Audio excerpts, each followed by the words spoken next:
You'd think after losing hundreds of millions of dollars on Concord and being mocked by millions of gamers across the world, Sony would have learned their lesson when it came to woke titles, but also live service games. But it doesn't seem to be the case because the CEO says they are doubling down on their plans to grow their live services segment. I have a few different things to show off, but before I get into the topic, if you enjoy the content I create, check out the links in the description, join the community in my live streams, and consider supporting through Patreon or YouTube memberships. Now, gamers just want to be listened to. At the end of the day, we want to feel like we are important to these companies, but they only view us as walking wallets, and it leads to a lot of backlash for them. Gamers are willing to speak up and not purchase titles if they feel the developers are not delivering on a high level of quality, if those developers are disrespecting us as human beings.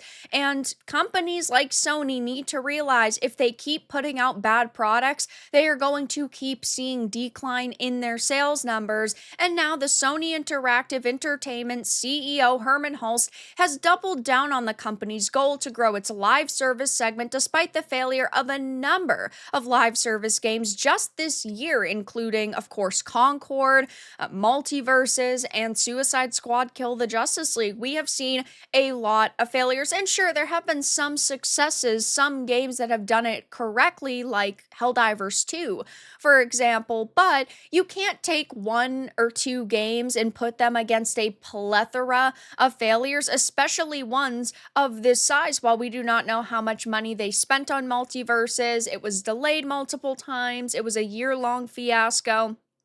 Concord, they spent upwards of $500 million on for buying Firewalk Studios, putting more money into the game, and then the eventual release, and then Kill the Justice League, Warner Brothers lost $200 million on. So we are talking about a lot of money wasted when it came to live service games just this year.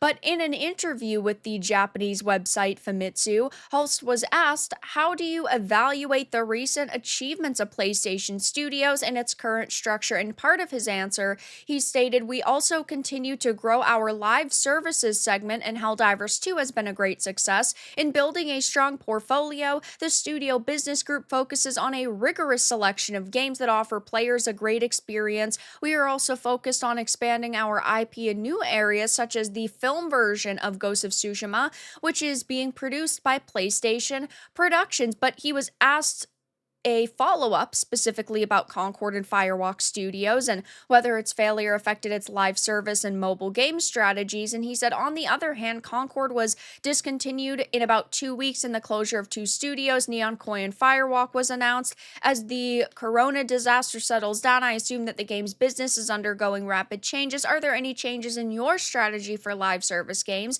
and mobile games? And he said, the game business is constantly changing due to a variety of factors, including technological advances, new genres, blah, blah, blah. I'm trying to avoid the question for as long as possible, but he said, the one thing that has not changed is people's desire for a great entertainment experience, and the focus on games continues to grow. And this is true. Gamers are always looking for the next best thing, but when we've already gotten masterpieces like Ghost of Tsushima, like The Witcher 3, like Red Dead Redemption 2, it is hard for them to live up to our expectations, yet they are getting more and more money. Just look at how much the gaming industry has grown. In 2023, it brought in nearly $190 billion.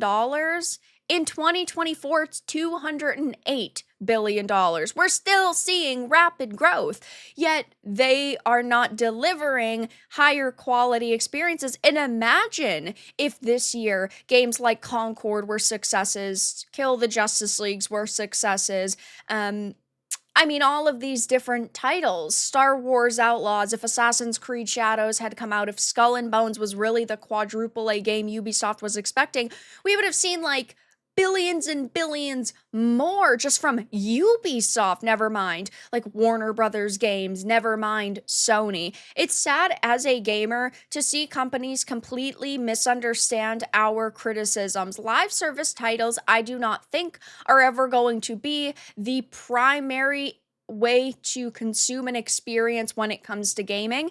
Gamers have over the years become very dissatisfied with live service titles. And again, while something like Helldivers 2 might be a success, and that's clearly what he's focused on, ultimately we're seeing a plethora of failures, and he's really not answering these questions in a way that we as gamers could feel any more confident in them for. I mean, he's just stumbling around talking about how, you know, Sony and PlayStation will continue to release live service games across multiple platforms rather than making them exclusive. And I don't think that exclusive games are good for gamers. I do not like seeing exclusive games, but I would rather see exclusive games than see live service slop pumped out from these companies. There are some comparison numbers here, like with Helldivers 2.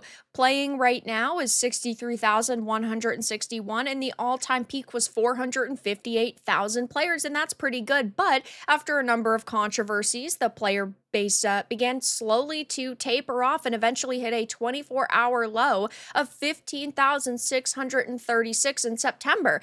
Funny enough, this is Sony's fault because while, yes, they did walk back on their PlayStation Network account linking requirement, they did not initially listen, and they haven't listened in totality because they're still requiring it for their other games like God of War Ragnarok, for example. So they didn't even learn their lesson with that. But on the opposite end, as noted by Famitsu, Concord was shut down in less than 2 weeks, and then Sony announced it was closing the developer Firewalk Studios about a month later, and the game only hit an all-time peak of 697 players. So, I mean, while, yeah, they've had one big smashing success, they also have had another really big failure, but we've also just seen a lot of live service failures, and it definitely worries me because while Sony is not the best company within the industry, they are the biggest, and they do have a lot of projects in the works. They do have a lot of money to put towards projects. They have a lot of really great IPs, and I want every single company to be successful. But if the biggest company in the industry is not listening to gamers, why would the other companies? A lot of companies will see one of their competitors make a move and they will end up following. It's like with loot boxes. EA normalized loot boxes. They didn't give a fuck if they were predatory, and a lot of companies followed suit. That's just the way that industries like this work. You see one company making money in one way, you want to double down, triple down, and you want to copy and paste what they're doing. Basically, you want to imitate that success. And when a company like Sony is completely disregarding why we dislike live service titles and why we've disliked games like Concord, it doesn't sit well with me, and it really shouldn't for you either. Concord was a DEI infested disaster, but even, the terrible character designs and the DEI bullshit aside, it wasn't a good game.